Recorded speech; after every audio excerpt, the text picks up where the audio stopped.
자, 우리말의 강점은 의성어들이나 의태어들을 좀 더 정확하게 표현할 수 있는 것입니다. 가령 우리말은 바람이 쌩쌩 분다는 표현이나 살랑살랑 분다는 표현으로 실감나게 묘사할 수 있고 우리의 감정을 풍부하게 전달할 수 있습니다. 하지만 이렇게 섬세한 우리말로도 다 전달할 수 없는 것이 있습니다. 그것은 바로 마음입니다. 마음은 보여줄 수도 없고 들려줄 수도 없으며 다만 마음으로만 전달할 수 있을 것입니다. 오늘 저의 마음이 여러분에게 전달되기 원합니다. 저의 마음이 여러분에게 전달되어야 주님의 마음이 여러분에게 전달됩니다. 왜냐하면 주님의 마음은 말씀을 전하는 저의 마음을 통하여 여러분에게 전달되기 때문입니다. 오늘도 저의 마음과 여러분의 마음이 서로 통하여 말씀을 전하는 저의 마음을 통하여 주님의 마음이 여러분에게 전달되기를 원합니다. 여러분에게 주님의 마음이 전달되면 주님이 주시는 평안과 진정한 위로가 전달될 것입니다. 본문으로 들어가겠습니다. 본문 이제 유대의 남자들은 6월절이 되면 예루살렘으로 올라가야 했습니다. 예수님도 6월절을 앞두고 예루살렘으로 올라가셨습니다. 오늘 본문은 그 도중에 일어난 일입니다. 자, 무슨 일이 있었을까요? 본문 12절 봅니다. 여러분 성경을 보시기 바랍니다. 예수님이 한 마을에 들어가셨을 때에 거기서 누가 예수님을 만났나요? 나병 환자 10명이 예수님을 만나지요. 그들은 멀리 서서 큰 소리로 외쳤습니다. 뭐라고 외치나요? 13절을 봅니다. 예수 선생님이여 우리를 불쌍히 여기소서라고 외치지요. 아마 여러 번 계속해서 외쳤을 것입니다. 왜 그들은 함께 있었으며 멀리서 외쳤을까요? 예수님 당시 유대 사회는 구약의 규례와 제도하에 있었습니다. 그런데 구약 성경은 문둥병에 걸린 사람을 일반 사람들과 격리하도록 규정했습니다. 따라서 사람들은 문둥병자를 사회에서 추방했습니다. 가족과도 함께 살지 못하도록 따로 격리했던 것입니다. 그래서 추방당한 문둥병자들은 이제 자기들끼리 집단 생활을 했던 것입니다. 또 사람들에게 가까이 접근할 수 없어서 멀리 서서 외쳤던 것입니다. 이들 10명의 문둥병자들은 예수님에 대하여 알고 있었을 것입니다. 정확하게는 알지 못해도 많은 사람들이 예수님을 만나 자신들의 질병을 치유받았다는 소식을 들어서 알고 있었을 것입니다. 그동안 일반 사람들에게 접근이 금지된 까닭에 못 만났을 뿐 자신들도 예수님을 만나면 치유받을 수 있다고 생각하고 기회를 엿보고 있었을 것입니다. 자, 그러던 차에 예수님께서 자신들이 거주하고 있는 근처에 오시자 그들은 한 목소리로 외쳤던 것입니다. 얼마나 간절히 외쳤을까요? 짐작이 가지 않나요? 온 힘을 다해 외쳤겠지요. 아마 이런 기회가 2번 다시 오지 않을 것이라는 생각으로 외쳤겠지요. 예수님은 어떻게 하셨을까요? 이들은 몸만 아픈 것이 아니라 심령이 상한 사람들입니다. 또 이들은 분노가 가득한 사람들입니다. 사람들에게 버림을 받고 무시당한 처지였기 때문입니다. 따라서 그들의 외침에는 간절함이 있었을 것입니다.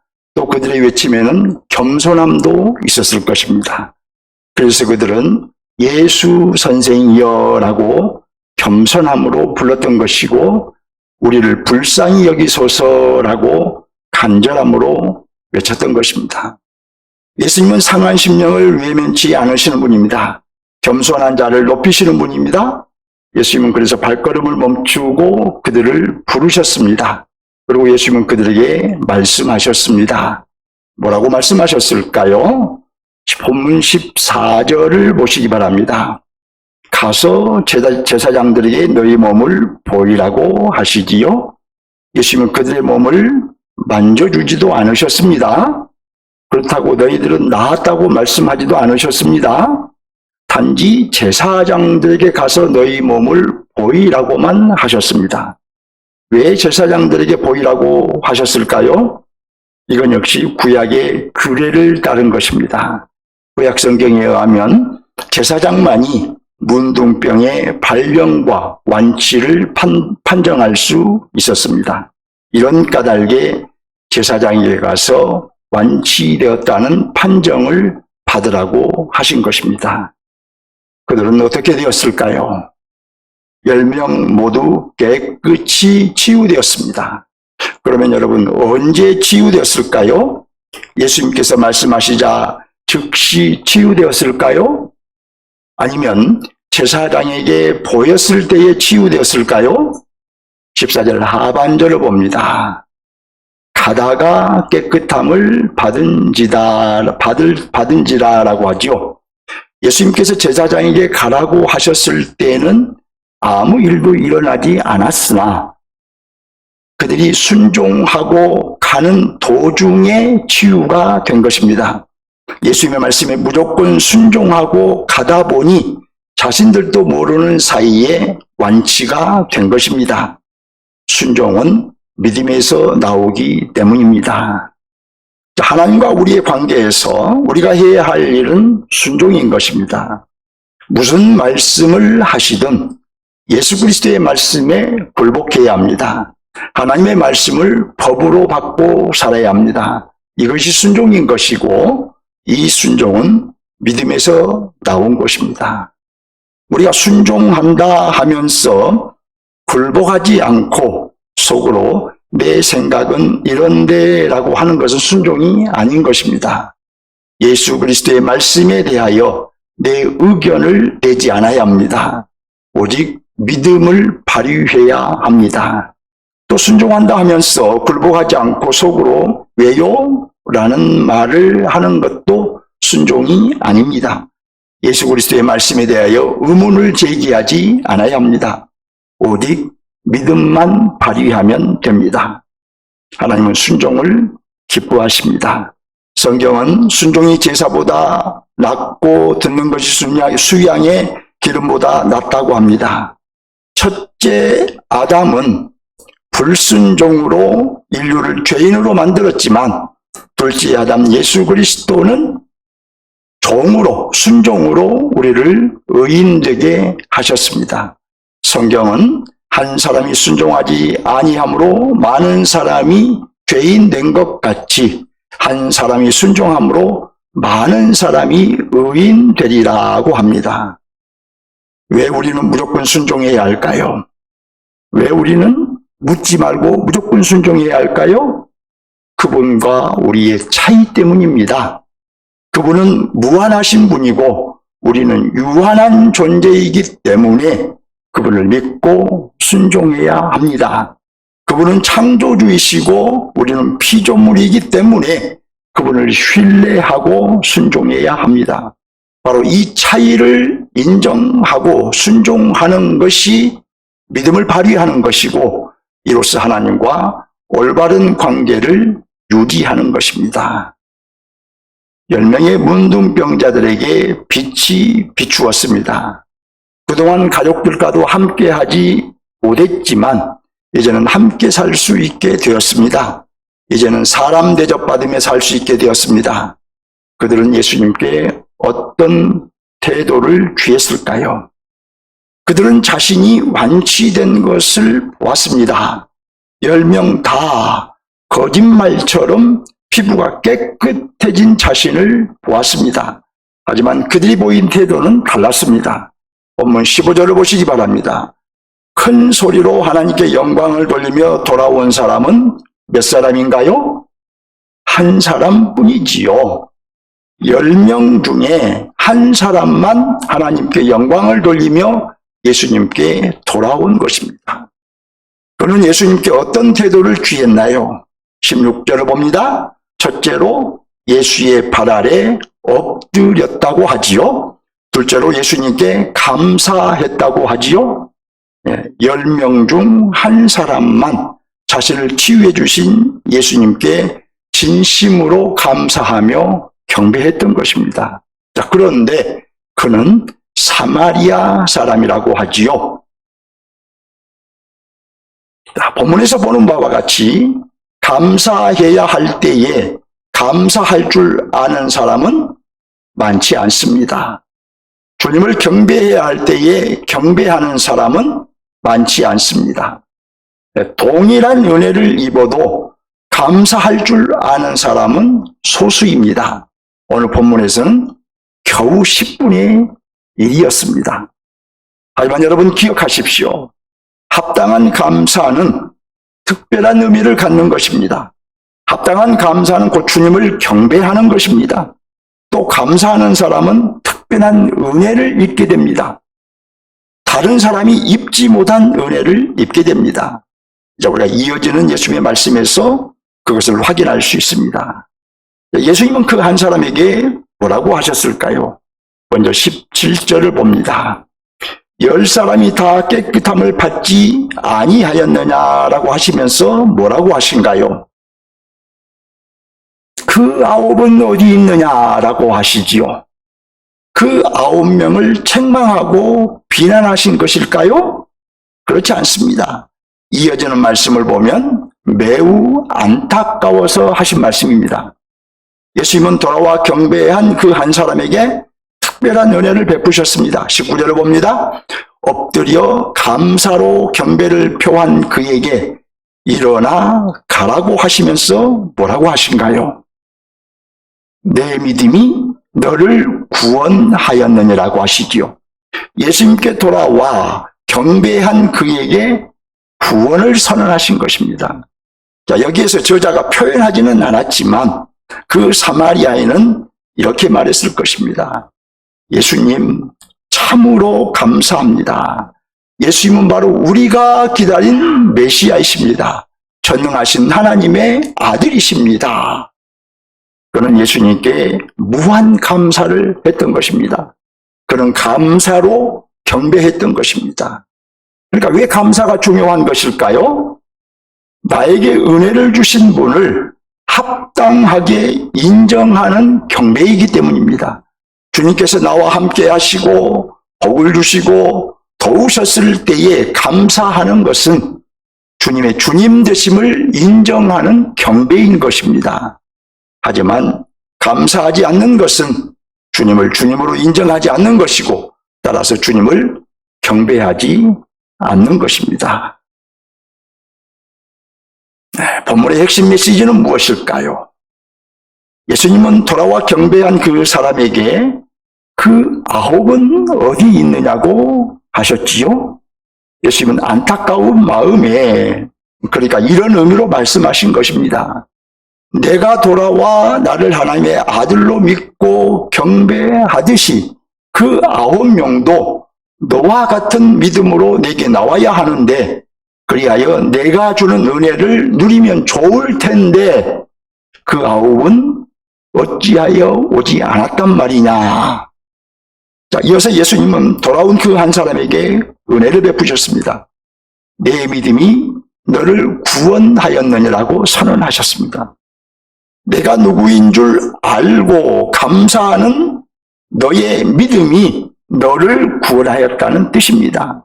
예수님은 그의 감사가 예수님을 믿는 믿음에서 나온 것인 줄 아셨던 것입니다. 처음에는 그가 예수님을 랍비, 곧 선생 정도로 알았으나 지금은 하나님의 아들이시요 메시아로 믿은 줄 아신 것입니다. 바로 그 믿음을 보시고 그 믿음이 참 믿음인 것을 보시고 내 믿음이 너를 구원하였다고 선언하신 것입니다. 보면서 예수님은 자기를 계시하셨습니다. 자, 두 가지 면에서 자기를 계시하셨습니다. 첫째로 예수님은 문둥병자를 고치심으로 자신에게 병자를 고치는 능력이 있다고 계시하신 것입니다. 둘째로 예수님은 구원을 선포하심으로 자신에게 구원을 베푸는 권세가 있다고 계시하신 것입니다. 예수님께서 자기에게 병자를 고치는 능력이 있다고 하심은, 또 구원을 베푸는 권세가 있다고 하심은 자기를 결국 어떤 존재로 계시하신 것일까요? 자, 첫 번째 계시는 하나님의 통치를 대행하는 하나님의 아들이라고 계시하신 것입니다. 두 번째 계시는 죄인들을 구원하시는 메시아, 곧 그리스도라고 계시하신 것입니다. 이 예수님의 계시는 결국 하나님의 나라가 예수님을 통해서 큰 능력과 큰 권세로 임하였다는 것을 보여준 것입니다. 바로 이 하나님의 나라가 현재적인 하나님의 나라이죠. 자, 그동안 예수님은 반복해서 자기가 하나님의 아들이심을 밝히셨습니다.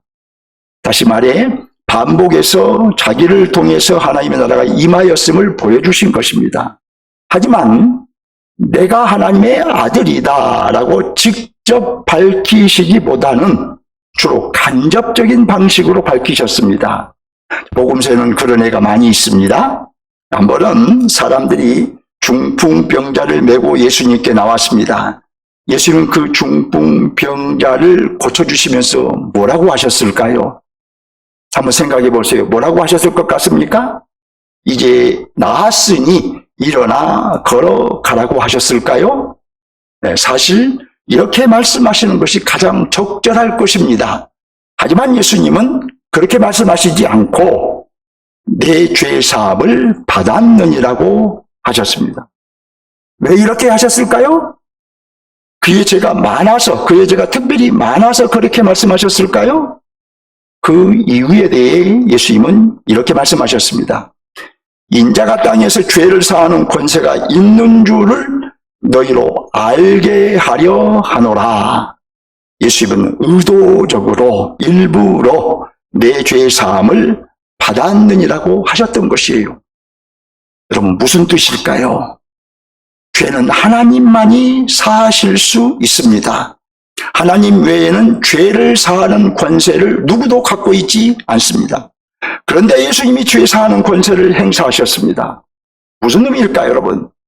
예수님 자신이 하나님이라는 의미가 아니고 무슨 의미겠습니까? 결국 예수님은 내 죄 사함을 받았느니라는 말씀으로 자신이 하나님의 아들이라고 선언하신 것입니다.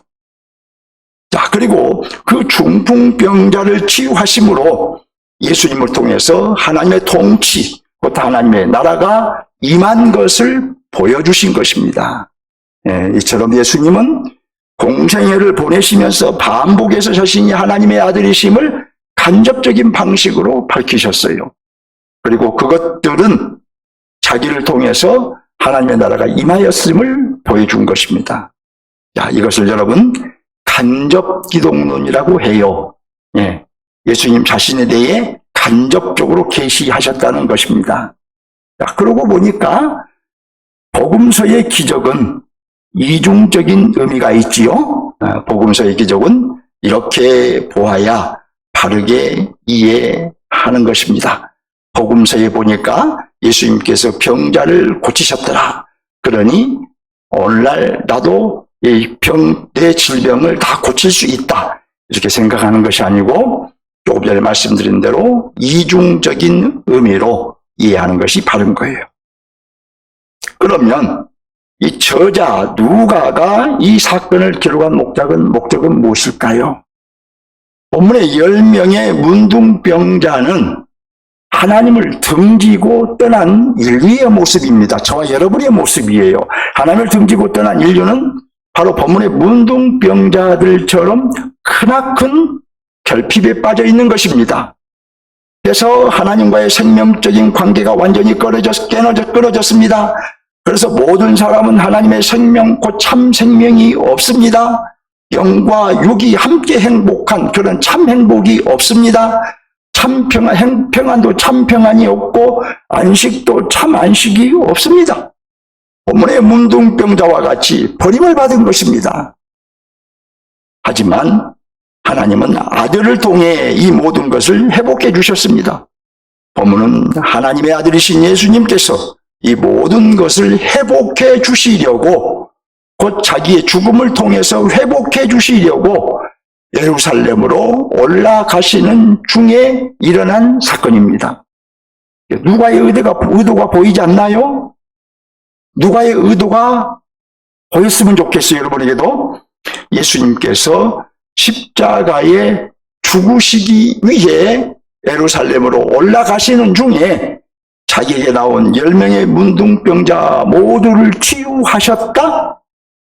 이것은 본문의 문둥병자와 같은 모든 인류를 예수님께서 자기의 죽음으로 구원하여 주셨음을 의미한 것입니다. 그걸 보여준 거예요. 예수님께서 예루살렘에 올라가신 목적은 문둥병자와 같은 모든 인류에게 구원의 문을 활짝 열어주시기 위함이었다고 말한 것이에요. 결국 저자인 누가는 본문의 사건을 통해서 이방인들에게도 구원의 문이 활짝 열렸다고 말하고 있는 것입니다. 특별히 이 누가복음은 이방인들을 대상으로 기록된 복음서이기 때문에 더욱 그래요. 자, 이렇게 이방인의 구원을 말하는 것이 누가가 본문을 기록한 목적입니다. 예수님께서 문둥병자를 치유하신 사건을 통해서 문둥병자와 같은 이방인도 구원에 이룰 수 있다는 것을 말하고 있는 것이지요. 이제 본문을 적용할 차례입니다. 첫째, 본문의 본의를 적용하겠습니다. 본문에서 예수님은 자기를 하나님의 아들이라고 계시하셨지요. 또 메시아 곧 그리스도라고 계시하셨지요. 이것은 결국 예수님을 통해서 하나님의 나라가 큰 능력과 큰 권세로 임하였음을 의미한다고 말씀드렸죠. 예수님이 이런 분이라면, 곧 예수님이 하나님의 아들이요 그리스도라면 우리는 어떻게 해야 할까요? 더 이상 묻지도 말고 따지지도 말고 예수님께 합당한 경배를 올려야 할 것입니다. 예수님을 하나님의 아들로 믿고 섬겨야 할 것입니다. 영광과 권세와 능력이 하나님과 동등한 분으로 믿고 섬겨야 할 것입니다. 예수님은 곧 하나님이시고, 예수님은 곧 창조주이시고, 예수님은 곧 구속주이심을 믿고 섬겨야 할 것입니다. 저와 여러분이 예수님을 이런 분으로 믿고 섬기는 것이 예수님께 합당한 경배를 올리는 것입니다. 예컨대 이렇게 해야 합니다. 첫째로 예수님을 생각하고 묵상할 때에 거룩하신 하나님이심을 깊이 인식하고 그에 맞게 묵상하고 생각해야 합니다. 만약 예수님이 거룩하신 하나님이심을 깊이 인식하지 못하고 인간 예수만 생각한다면 그건 예수님을 합당하게 대하는 것이 아닙니다. 예수님을 생각하고 묵상할 때마다 하나님이심을 고백하고 곧 그분이 창조주이심을 고백하고 우리는 그 앞에 무릎을 꿇어야 한다는 말입니다. 둘째로 예수님을 부를 때에도 창조주로서 전능하신 하나님이심을 깊이 인식하고 우리는 그에 맞는 심정으로 불러야 합니다. 만일 예수님이 창조주 하나님이심을 깊이 인식하지 못하고 그에 합당한 의식을 갖지 못하고 부른다면 그건 예수님을 합당하게 대하는 것이 아닌 것입니다. 여러분은 기도할 때에 주여 삼창합시다 라는 말을 들어보셨나요? 우리 교회는 그걸 안 하지만 여러분들이 혹시 다른 교회에서 들어보신 적이 있을 거예요.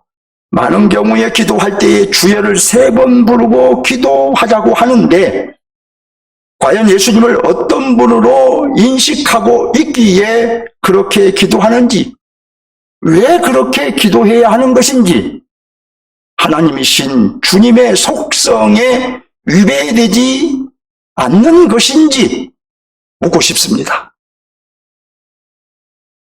셋째로, 예수님을 따를 때에도 구속주 하나님이심을 믿고 그에 맞는 자세로 따라야 합니다. 만일 예수님이 구속주이심을 깊이 인식하지 못하고 우리가 구속받은 사실에 감사도 감동도 없이 따른다면 그건 예수님을 합당하게 대하는 것이 아닙니다. 오늘 여러분이 이 자리에 나오면서도 구속의 은혜를 생각하지 않고 어떤 다른 것을 바라고 나왔다면 예수님을 합당하게 대하는 것이 아닌 것입니다.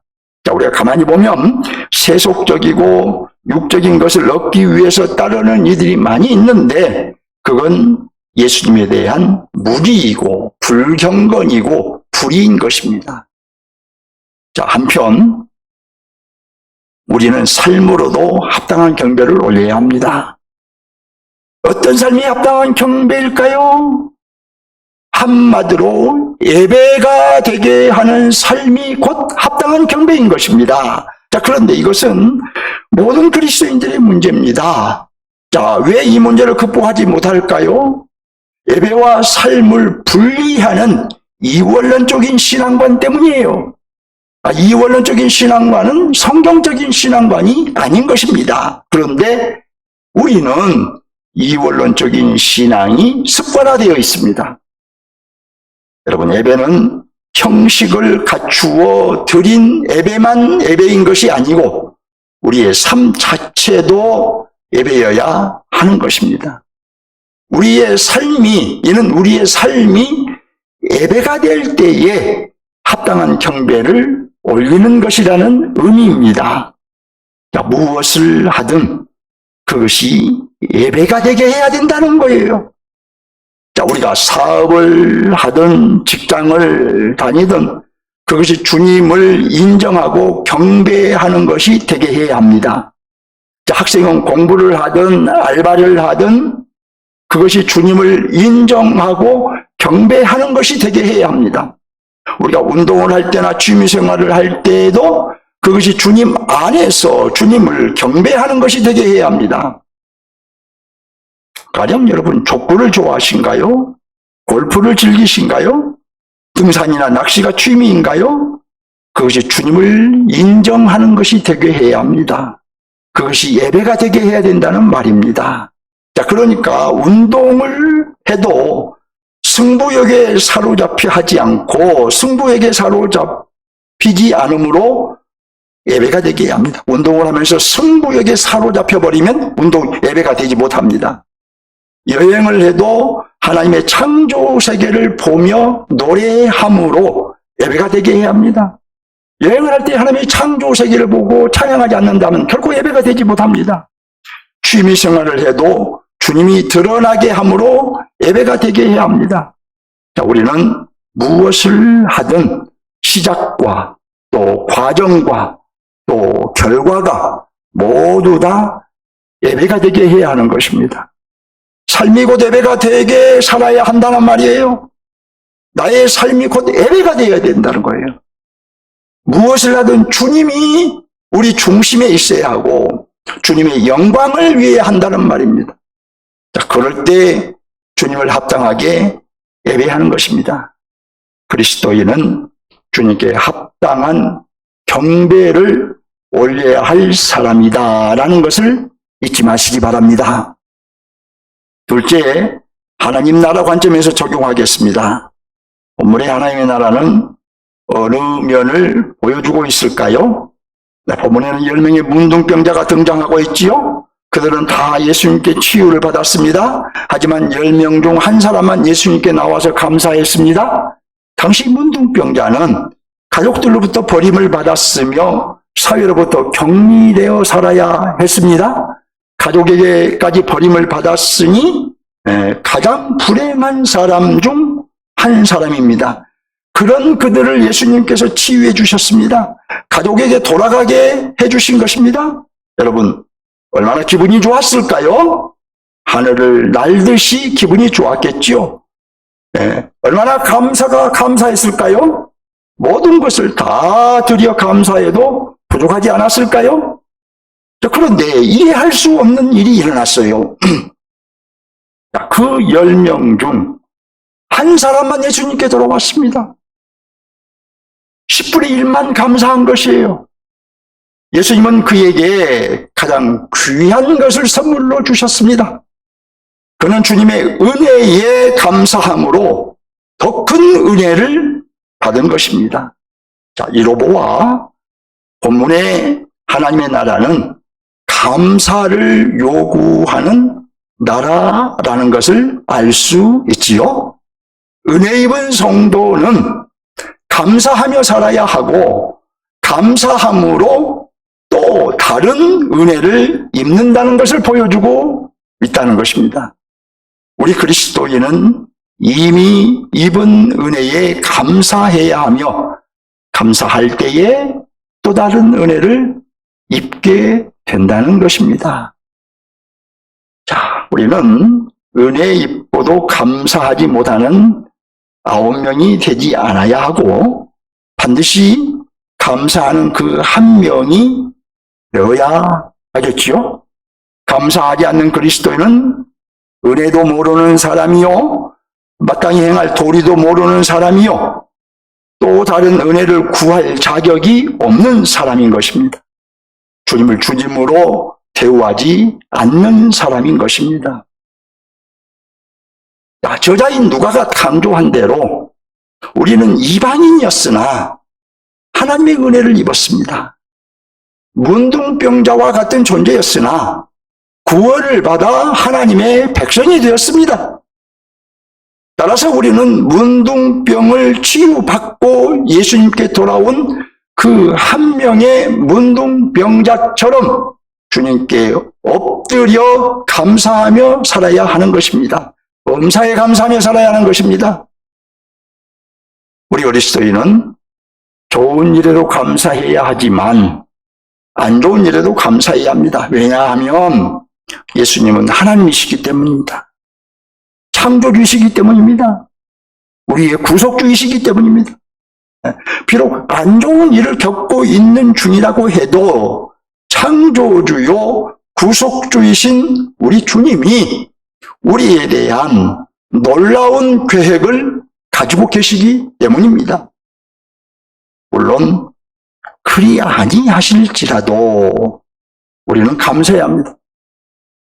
설사 그리 아니하실지라도 가장 귀한 구원의 은혜를 입었기 때문입니다. 새 땅 곧 하나님의 나라를 상속받을 것이기 때문입니다. 우리는 예수님 한 분으로 충분한 사람인 것입니다. 믿으십니까? 네, 이제 자문해 보시기 바랍니다. 나는 어떤 사람이 되기 원하는가? 예수님께 돌아와 감사한 그 한 명이 되기 원하는가? 아니면 예수님께 돌아오지 않은 그 9명이 되기 원하는가? 우리는 당연히 예수님께 돌아온 그 한 명이 되기를 원해야 할 것입니다. 예수님께서 그 9은 어디 있느냐고 말씀하신 그 큰 은혜를 입고도 감사할 줄 모르는 그 9명이 되지 않아야 할 것입니다. 근데 우리는 이 문제를 좀 더 진지하게 생각해야 합니다. 왜냐하면 우리의 본성은 감사하기를 좋아하지 않기 때문이에요. 그리고 범사에 감사하는 이 감사 생활은 한순간의 작심으로 되는 일이 아니기 때문입니다. 우리는 필요할 때는 이것을 주시기만 하면 일생 동안 감사를 잊지 않고 살겠다고 다짐하고 맹세하지만 대부분 그 다짐이 거짓이 되고 맹세가 헛맹세가 되고 맙니다. 자, 이런 면에서 성경은 맹세하지 말라고 한 것입니다. 따라서 그렇다면 우리는 다짐도 하지 말고 맹세도 하지 말아야 할까요? 성경의 강조점은 다짐도 맹세도 하지 말라는 데 있는 것이 아니고 맹세를 가볍게 생각하지 말고 지키라는 데 강조점이 있는 것이에요. 우리는 주님께 다짐도 해야 하고 맹세도 해야 합니다. 주님께서 주신 은혜를 망각하지 않겠다고 다짐도 하고 맹세도 해야 합니다. 다만 우리의 다짐과 맹세가 거짓이 되지 않게 해야 합니다. 끝까지 잊지 않고 지키기 위해서 최선을 다해야 합니다.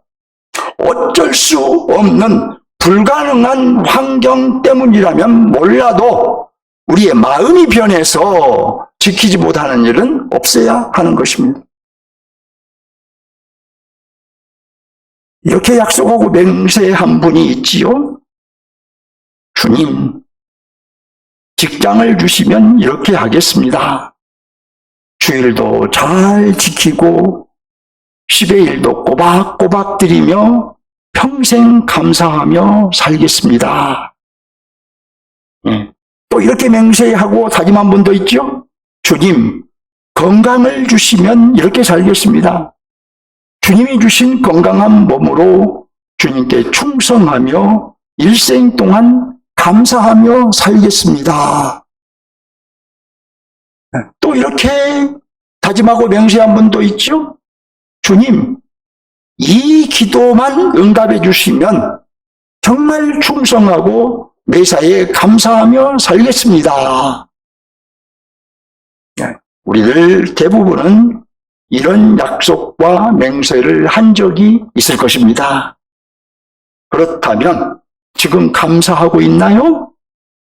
그 약속을 지키고 있나요?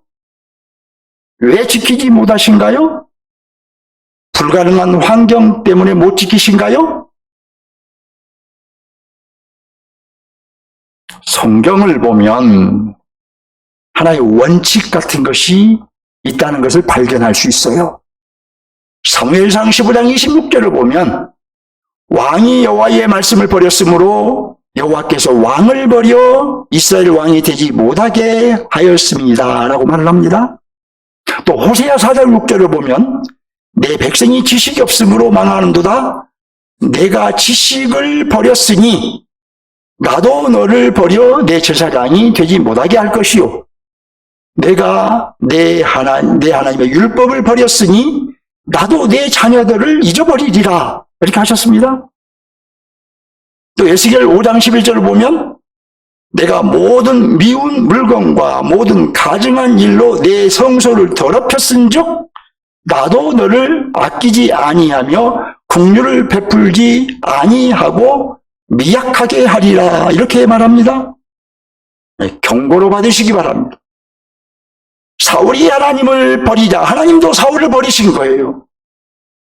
이스라엘이 하나님을 버리자 하나님도 이스라엘을 버리신 거예요.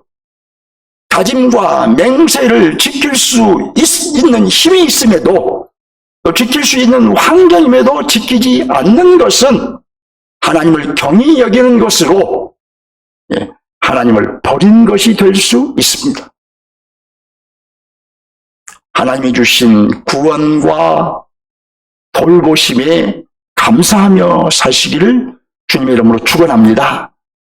약속하고 맹세한 대로 감사하며 사시기 바랍니다. 말씀을 맺겠습니다.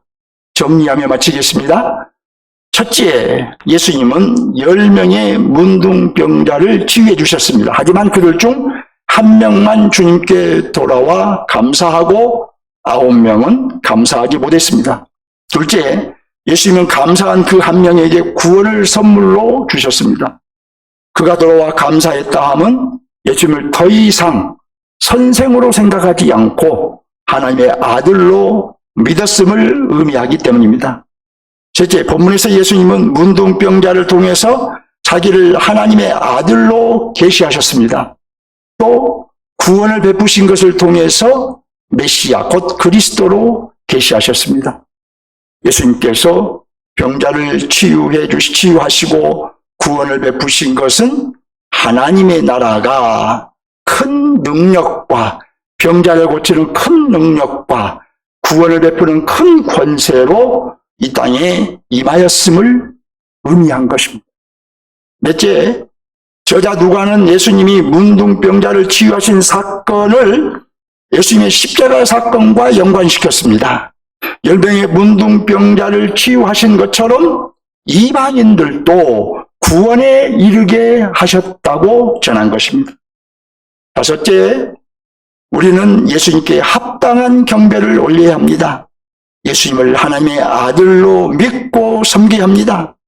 예수님을 생각할 때도, 예수님을 부를 때에도, 예수님을 따를 때에도 예수님이 하나님의 아들이라는 뚜렷한 의식을 가지고 주님을 따르고 부르고 해야 합니다. 여섯째, 하나님의 나라는 감사를 요구하는 나라입니다.